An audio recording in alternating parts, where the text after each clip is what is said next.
আচ্ছা, জীবনে কখনো কোনো মৃত ব্যক্তিকে গোসল করিয়েছেন? যদি কখনো সুযোগ হয় তাহলে সেই মৃত ব্যক্তিকে গোসল করাবেন। তখন খুব কাছ থেকে দেখবেন মৃত মানুষের দেহটা কতটা অসহায় লাগে, মৃত্যুর পরে মানুষের দেহ কতটা ভয়ের কারণ হয়ে দাঁড়ায়। সুযোগ পেলে রাতে লাশটা পাহারা দেবেন, তখন বুঝতে পারবেন প্রিয় মানুষটার লাশ রাতের বেলায় আপনার কাছে কতটা অদ্ভুত লাগে, কতটা ভয়ের কারণ হয়ে ওঠে, কতটা আতঙ্কের কারণ হয়ে যায়। সুযোগ পেলে মৃত ব্যক্তির শরীরে একটু হাত লাগিয়ে কিছুক্ষণ তার স্পর্শ নেবেন। আপনি তখন উপলব্ধির সুযোগ পাবেন এই পৃথিবীতে বিশাল প্রভাব প্রতিপত্তি মৃত্যুর পরে কতটা নির্যাতনের রূপ নেয়।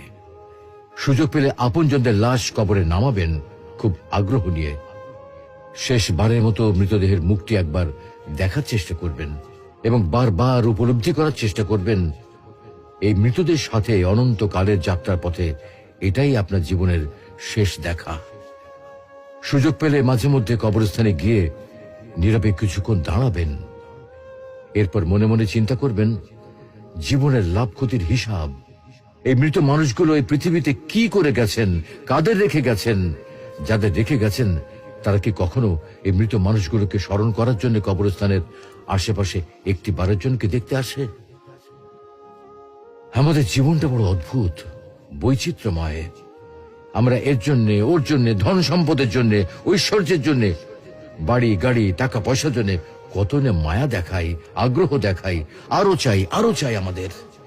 অথচ এই জীবনে